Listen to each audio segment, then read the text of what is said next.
गाव म्हटलं तर वेशीवरचा मारुती आलाच। महाराष्ट्रात गाव तिथं मारुतीचं मंदिर असतंच। मारुती, हनुमान या नावाचा एकतरी माणूस गावात असतोच। पण महाराष्ट्रात असं एक गाव आहे की ज्या गावात मारुती नावाचा माणूसच सापडणार नाही। हे गाव आहे अहिल्यानगर जिल्ह्यातील दैत्य नांदूर। दैत्य नांदूर गाव हे महाराष्ट्रातील इतर हजारो गावांसारखंच एक गाव आहे।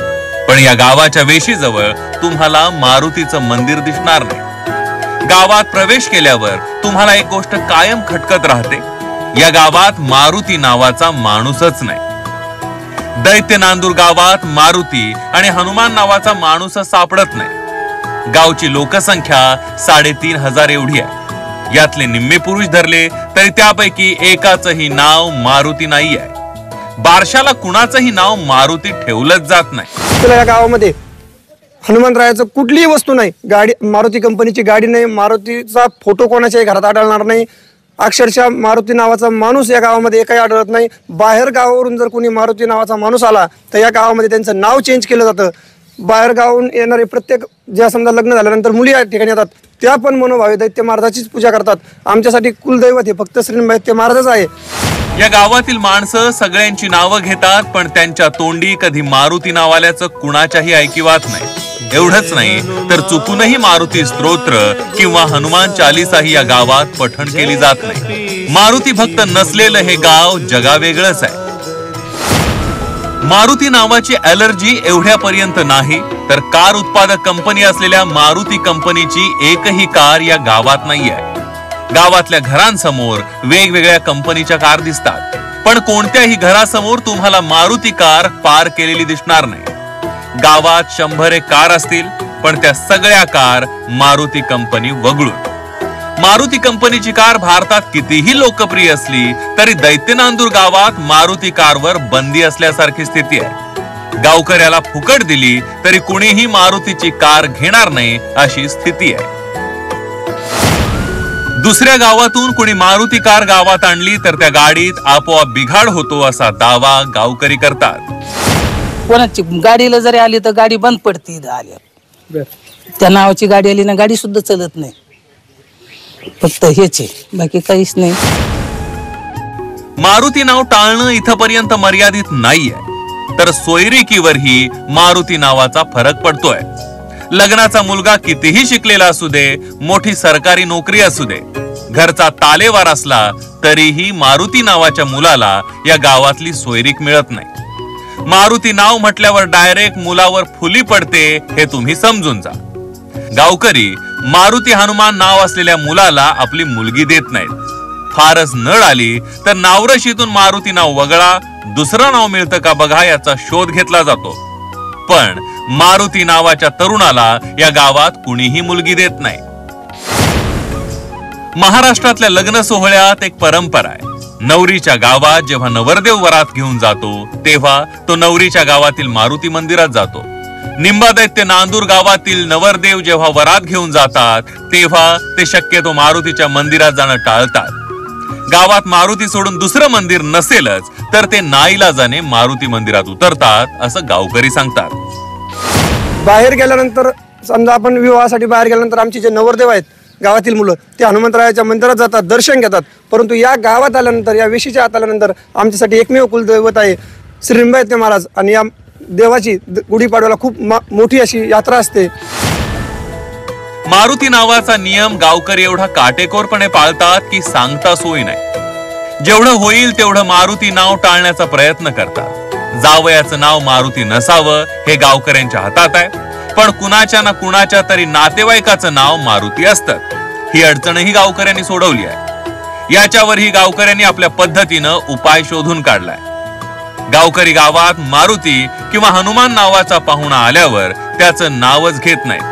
मारुती नावाचा माणूस मोठा असेल तर त्याला पाहुणं म्हटलं जातं, आणि छोटा असेल तर त्याला बाळा किंवा टोपण नावानं हाक मारली जाते।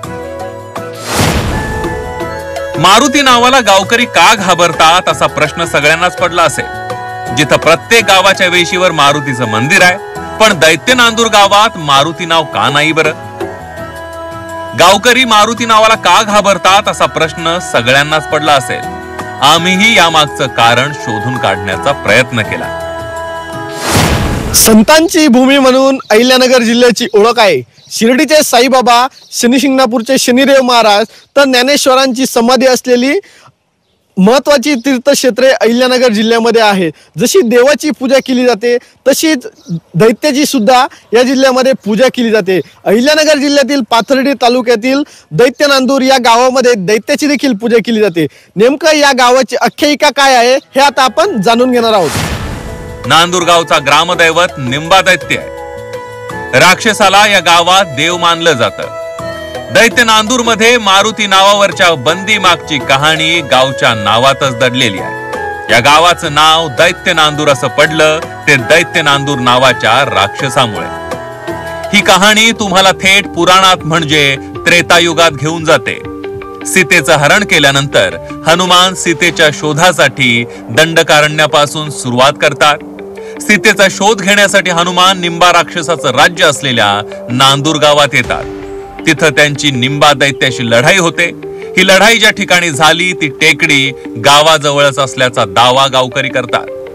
फक्त हनुमान आणि श्री निंबा दैत्य महाराज या दोघांमध्ये या परिसरामध्येच असलेल्या टेकडीवरती स्वतःच्या प्रतिष्ठेसाठी एक युद्ध झालं आणि या युद्धामध्ये दोघंही घनघोर युद्ध झालं आणि जखमी झाले. जखमी झालेला निंबा दैत्य प्रभू श्रीरामाचा धावा करतो.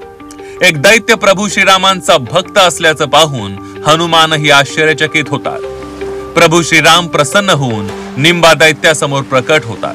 ते निंबा दैत्याला वेदनेतून मुक्ती देतात. शिवाय त्याला या गावात तुझंच गुणगान गायलं जाईल, या गावात तुझंच मंदिर उभं राहील असा आशीर्वाद देतात. निंबा दैत्य या आशीर्वादावर एक शंका घेतात. हनुमानाचं मंदिर तर प्रत्येक गावात आहे, मग माझी पूजा या गावात कशी होणार? तर यावर प्रभू रामाने एक उपाय सांगितला. नांदूर गावाच्या नावात तुझ्या नावाचा समावेश होईल. एवढंच नव्हे तर या गावात हनुमानाचं मंदिर नसेल असं सांगितलं. तिथून या गावाचं नाव दैत्य नांदूर पडलं. शिवाय या गावचं ग्रामदैवतही दैत्य नांदूरच झाला. या आमच्या नगरीमध्ये जे जंगल होतं त्या ठिकाणी हनुमानाचं आणि दैत्याचं थोडंसं भांडण झालं होतं.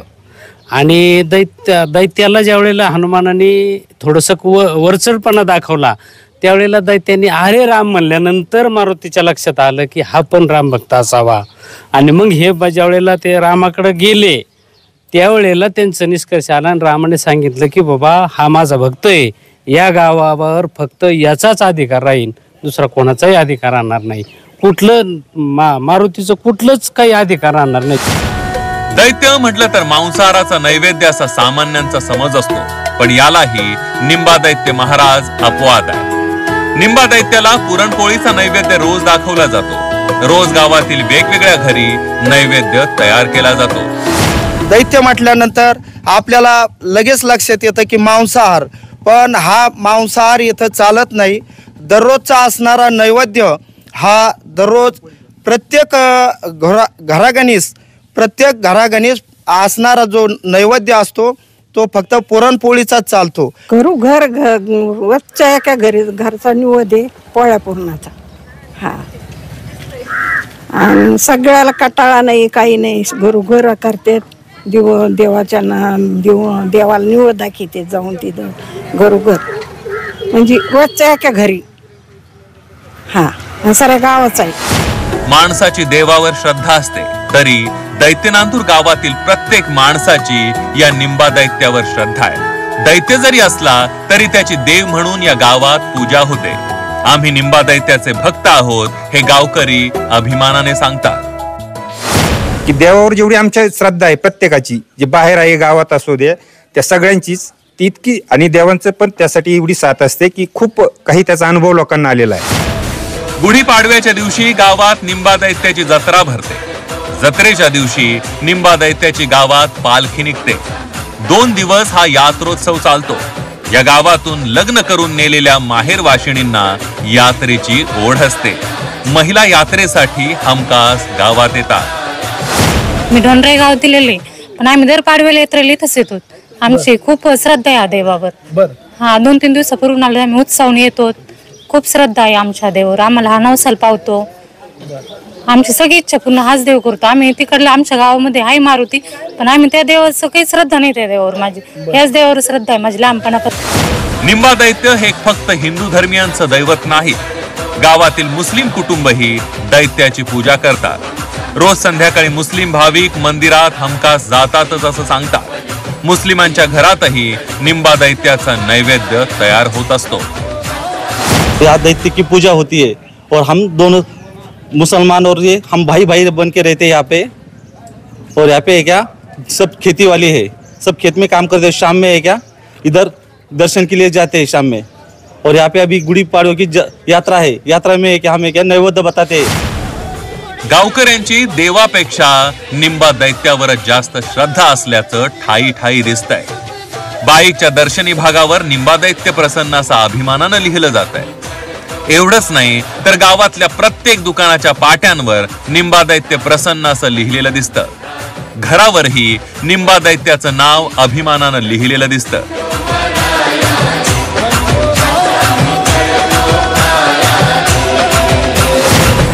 महाराष्ट्रात गाव तिथं वेगवेगळ्या परंपरा आहेत. दैत्य नांदूर गावातील निंबा दैत्याच्या पूजेची ही परंपरा महाराष्ट्रातल्या हजारो गावांपासून या गावाला वेगळं सिद्ध करते. कुणाल जमदाडे, झी24 तास, दैत्य नांदूर, अहिल्यानगर.